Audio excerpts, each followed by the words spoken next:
Point of no return,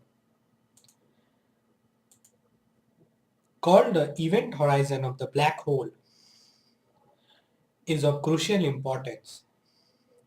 In the simplest case, the horizon is a sphere whose surface area is larger for more massive black holes. It is impossible to determine what is inside a black hole. No detailed information can emerge across the horizon and escape into the outside world in disappearing forever into a black hole. However, a piece of matter does leave some traces. Its energy, we count any mass as energy in accordance with Einstein's E equal to mc square, is permanently reflected in an increment in the black hole's mass. If the matter is captured while circling the hole, its associated angular momentum is added to the black hole's angular momentum. Both the mass and the angular momentum of a black hole are measurable from their effects on space-time around the hole. In this way, the laws of conservation of energy and angular momentum are upheld by black holes. Another fundamental law, the second law of thermodynamics, appears to be violated. Two universes of different dimension and obeying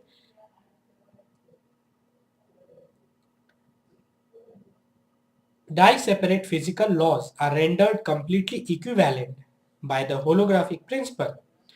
Theologists have demonstrated this principle mathematically for a specific time of five-dimensional spacetime and its four-dimensional boundary. In effect, the 5D universe is recorded like a hologram on the 4D surface at its periphery. Superstring theory rules in the 5D spacetime, but a so-called conformal field theory of point particles operates on the 4D hologram. A black hole in the 5D spacetime is equivalent to hot radiations on the hologram.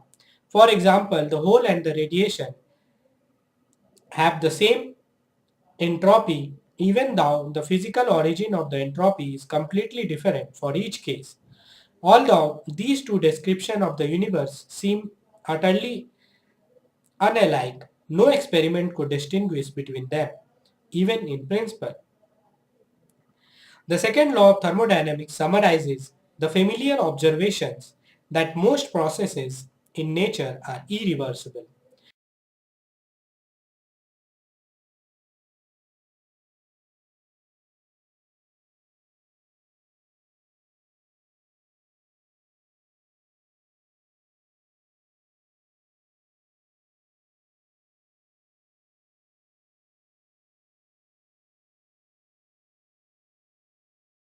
A teacup falls from the table and shatters, but no one has ever seen shards jump off their own accord and assemble into a teacup.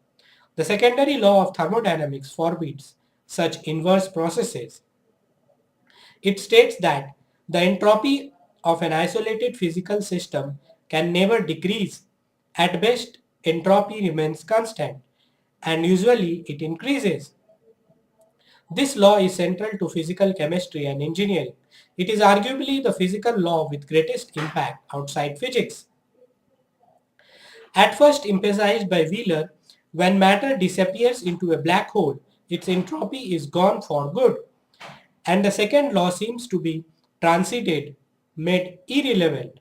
A clue to resolving this puzzle came in 1970 when Demetrius Christodoulou, then a graduate student of Wheeler's at Princeton, and Stephen W. Hawking of the University of Cambridge independently proved that in various processes such as black hole mergers, the total area of the event horizons never decreases. The analogy with the tendency of entropy to increase led me to propose in 1972 that a black hole has entropy proportional to the area of its horizon. I conject, I conjectured I conjectured that when matter falls into a black hole, the increase in black hole entropy always compensate or overcompensate for the lost entropy of the matter. More generally, the sum of black hole entropies and the ordinary entropy outside the black holes cannot decrease. This is generalized second law, GSL for short. Our innate perceptions that the world is a three dimensional could be extraordinary illusion. Hawking's radiations process allowed him to determine the proportionality constant between the black hole entropy and horizon area. Black hole entropy is precisely one quarter of the event horizon's area measured in Planck's areas.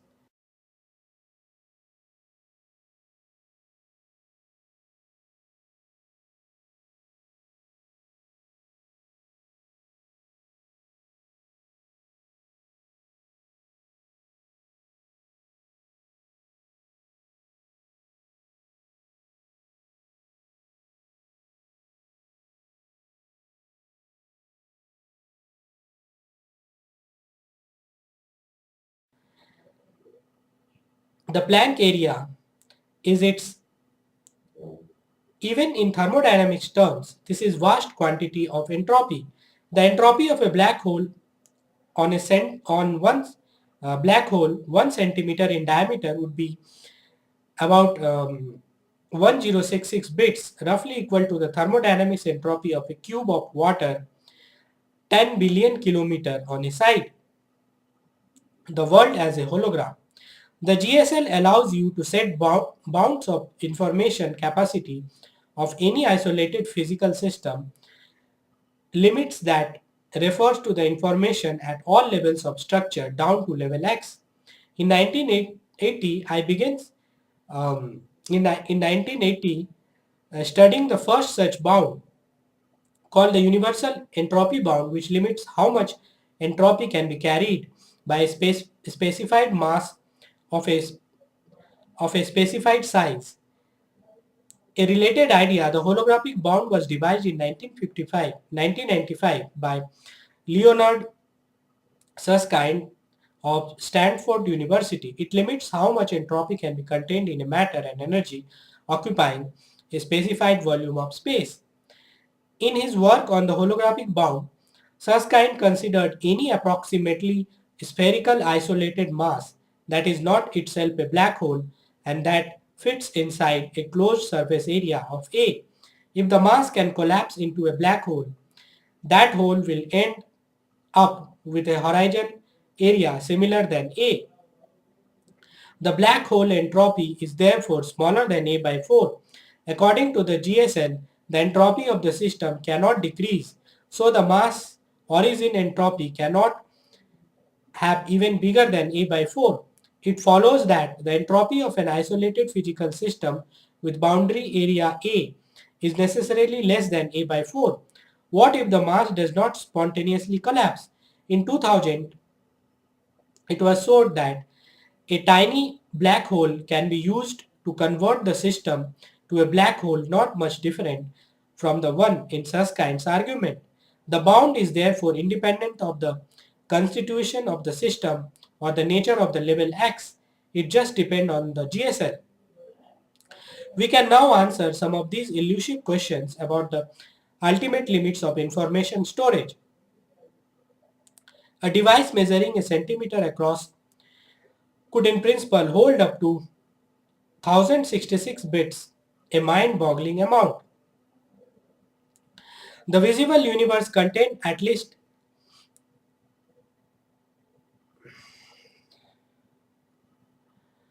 10,100 bits of entropy, which could in principle be packed into a sphere of tenth of a light year across. Estimated the entropy of the universe is a difficult problem.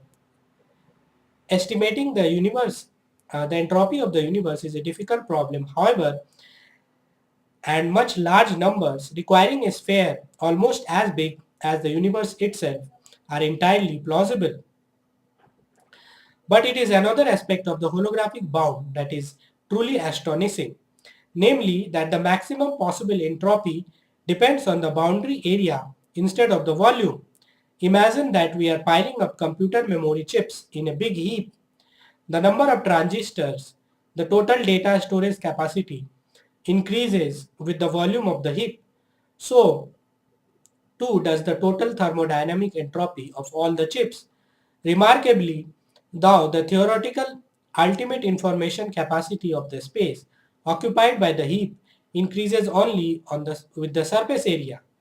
Because volume increases more rapidly than surface area, at some point the entropy of all the chips would exceed the holographic bound.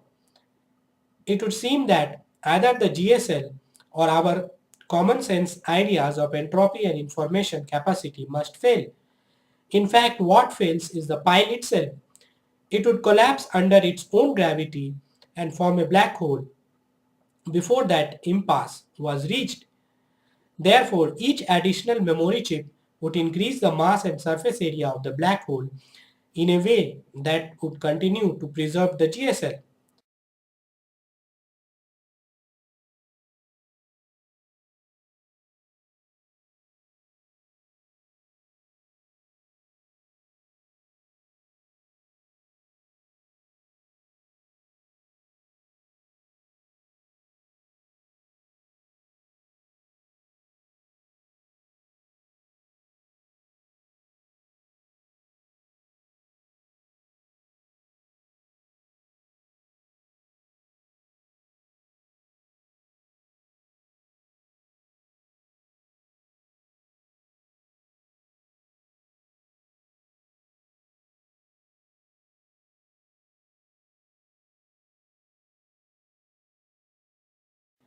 This surprising result that information capacity depends on surface area has a natural explanation if the holographic principle proposed in the 1993 by Nobelist Gerard Hooft of the University of Utrecht in the Netherlands and elaborated by Susskind is true.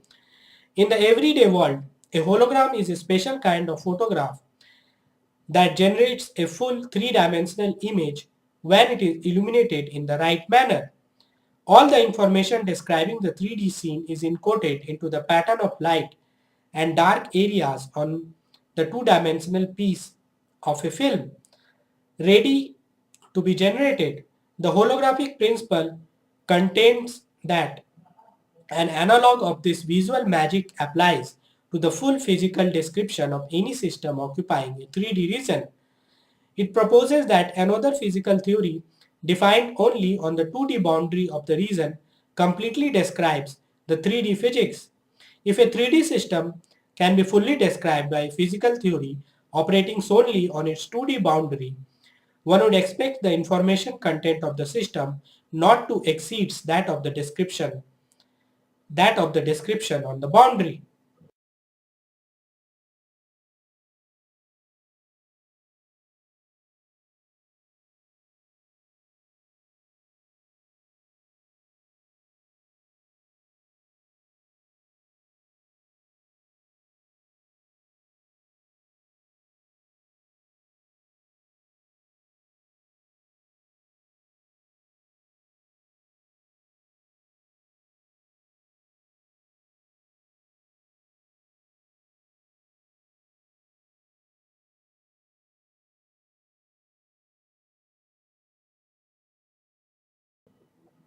A universe painted on its boundary. Can we apply the holographic principle to the universe at large? The real universe is a 4D system. It has a volume and extends in time.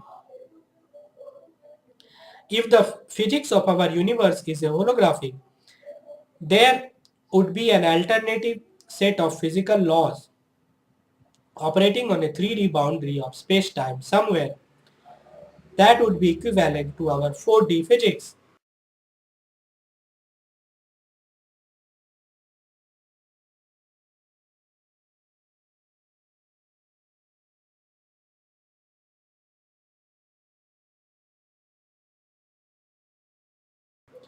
We do not yet know of any such 3D theory that works in that way.